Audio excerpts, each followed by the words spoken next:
They call me Squirrel. What's going on here on Look Squirrel Down Under? It is your boy, the Squirrel, and today I'm looking at why you should watch the Bathurst 1000. I'm planning on catching this year, as much of it as I can anyhow. So I'm pretty excited about it. I really am. I've been learning over the past few months with you folks about it, and I got some great suggestions with it. I'm going to do some of these top 10 shootout videos, I think, coming up. But first, I thought it was important to find out through a video why I should watch the Bathurst 1000. I mean, I just seen the course is amazing, and the true grit it's going to take to accomplish that. That alone is why I'm going to watch, and to learn a little more about the race, you know. But let's see what this video has to say for us. If it's your first time here, I'm immersing myself into the Australian culture and everything down under, and I hope you'll come along for the ride. I'm the Squirrel. Welcome to the Squirrel Squad. Here we go.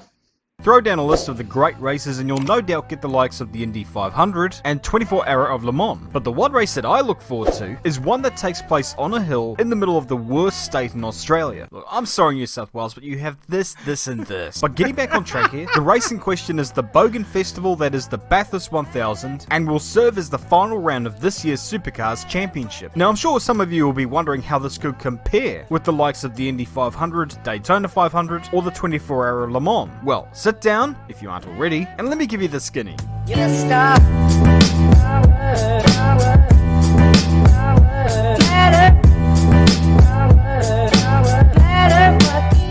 In 1960, the Light Car Club of Australia organised a race called the Armstrong 500, which was being held at the Phillip Island Grand Prix circuit over 500 miles with standard production cars. It was divided into classes based on engine capacity, or price, or the customer's hair colour, but by 1962, the track surface was falling apart like Joe Soward in a heatwave, and thus the race needed a new home, and they found it at the Mount Panorama circuit in Bathurst, New South Wales. The 3.9 mile circuit hosted its first event in 1963. The race was extended from 500 miles to 1,000 kilometres in 1973, and also served as the 8th round of the World Touring Car Championship back in 1987. Nowadays, the 1,000 kilometre event is run as part of the popular Supercars Championship that is held throughout Australasia. Known as the Great Race down in this part of the world, this event has seen some insane races and some spectacular moments in its history. And there is Australasia is a new term for me. I'm guessing it's the circuit that runs between Australia and Asia. It's a guess. Seems like a pretty good one, right? every reason why you should be watching this event. So I'm going to provide a rundown of this year's event and convince you as to why this is the great race. So as I've mentioned before, the race is held at the Mount Panorama circuit at Bathurst. This thing is regarded as one of the best racetracks in the world, and having made the trip to the venue over the last couple of years, there's good reason for it. The first turn drivers have to negotiate is Hell Corner. It's easy to get it wrong here, and if you do, you're going to have a real bad time. It's also vital to get a good exit out of this corner for a good run up Mountain Straight, the second longest straight on the circuit. The cars will become slightly airborne over the hump before heading into the negatively cambered Griffin's Bend. I mean, you know you're in some shit when you're going through Hell's Corner. Right along, right in the beginning. Out the gate and you're like, well, I'm in this shit. But be careful not to stray too far offline here, otherwise you're gonna smack. Running up the hill, the next series of corners is at the cutting, which has a steep 1 in 6 gradient exit, and trust me, it's a bastard to walk up. But with the cars, it's even more precarious, as any wrong footing will lead to big problems. Oh yeah, that incident? Well, to explain what happened here, I've drafted in an Aussie to give you the lowdown.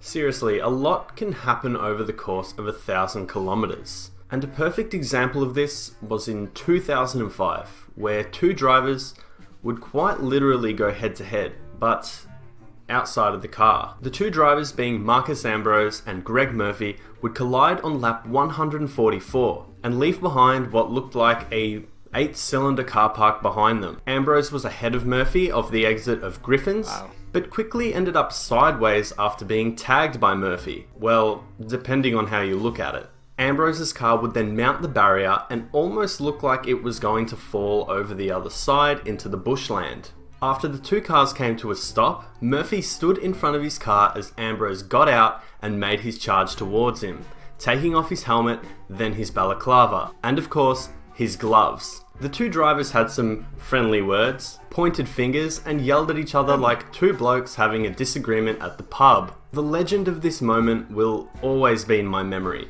Two blokes wanting to just beat the living daylights out of each other on a mountain out in the middle of nowhere in New South Wales. This to me is Australian motorsport in its prime. That's like it in a nutshell, right? This is how we do it over here. Thank you very much, Gio, for coming along. So coming out of the cutting, we're into Reed Park, which for the first section of that could be rather uneventful. However, the second right turn, you kinda need to get that right, otherwise you're in for a big ass crash. But if you do manage to crash at this section of the track, at least you'll be at peace of mind knowing that you're at the top of the mountain and with the fine folk that camp at this section of the track.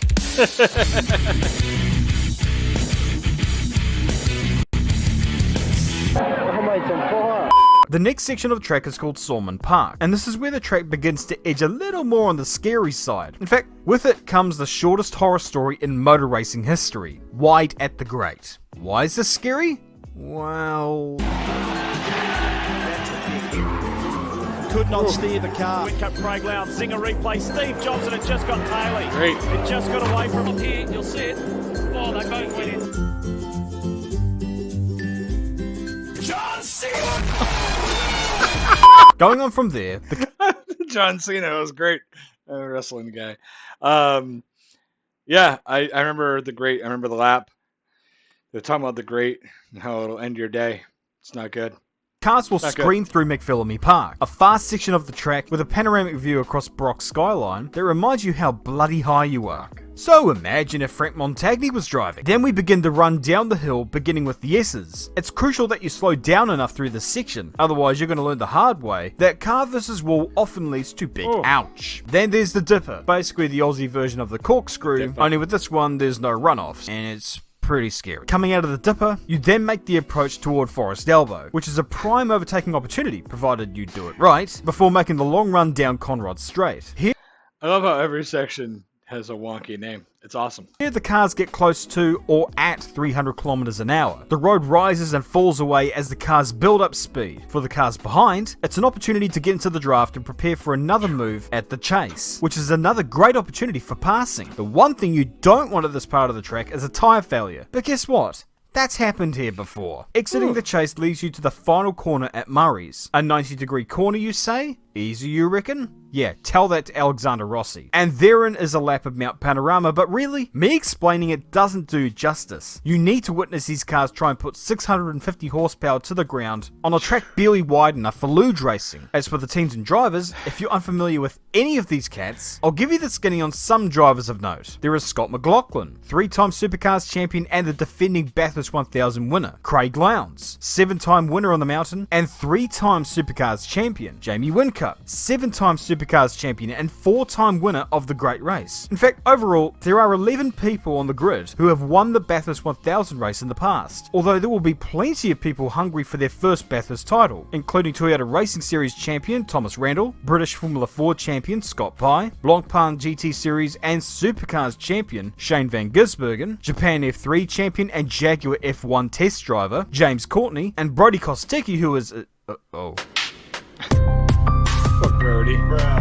On a serious note, this guy's f***ing fast. The grid is sorted through a qualifying format where 11th place downwards is decided through the first qualifying session, while the top 10 are decided in a one-lap shootout, which is one of the more spectacular parts of not just the weekend, but the entire season of Supercars racing. Pole position is not too bad, although not really vital. Since 1997, there have only been 5 occasions where the pole sitter took victory at the end of the day, so there is a good chance that the fastest car on Saturday will not claim the Peter Brock Trophy on Sunday. So this year's race starts at 11:30am Aussie time on the 18th of October, right. and I beg and plead with anyone unfamiliar with this race to give it a watch. Or don't, and I could just go f*** myself. Or perhaps there are some people viewing this who have watched the race. That looks like a good screen to end it on. That was pretty cool. I really enjoyed that it went through and kind of broke things down more and added some fun footage in there, some quippy little jokes.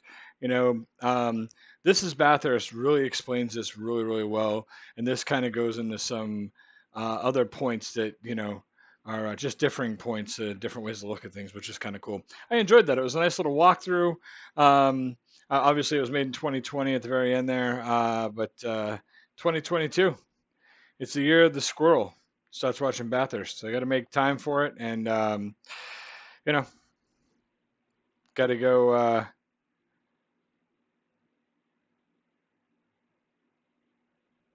Got to make some time for some Bathurst this year, and try to enjoy some of the race. So you guys be good. Let me know who your pick is to win.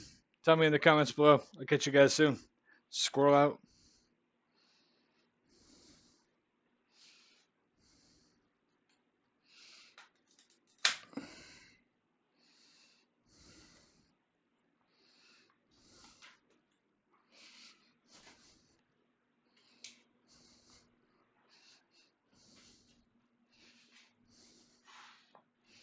Give you the skinny.